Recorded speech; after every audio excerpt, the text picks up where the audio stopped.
السلام علیکم زه عبید فضل یم وړاندې کوو د نن ورځ مهم خبرونه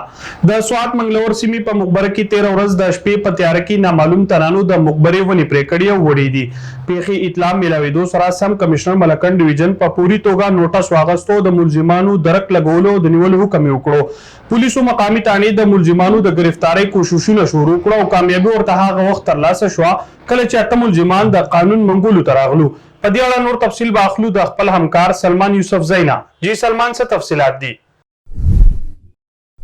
جی بالکل عبید خان څنګه چې تاسو ته پته ده د منګلور غړی کلی د ټول لوی مخبره چې کم ده په هغه کې 13 ورځ سلور 15 داسې ونی وی غټي تنوري ونی چې هغه په بيدردۍ سره داغي کټای وښو د ونو د کټای رستو د هغه ونو چې کمی ونی کټ کړی شوی د هغه ویډیو چې هغه په سوشل میډیا باندې وایرل شو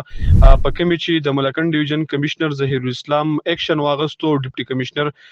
سواد جنید خان ته هدایت کړیو جنید خان او د فارست کم د ضلع مشر د وسیم هغوی مشترکه په دغه خلاف چې دغه کاروایی وکړو د منګلور قومي جرګې په نوم باندې چې کومه جرګه ده پاغي کې د دغه جرګې لس کسان ککړو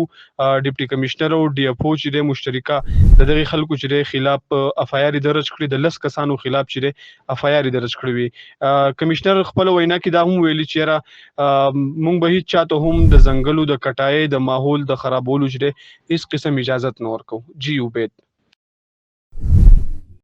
ډیره مننه سلمان د تفصیل راکولو دا تر دې د ما مهم خبرونه راتلونکي بولټن پورې خپل قربا عبید فضل له اجازه راکړي د تل پاتې خدای په امان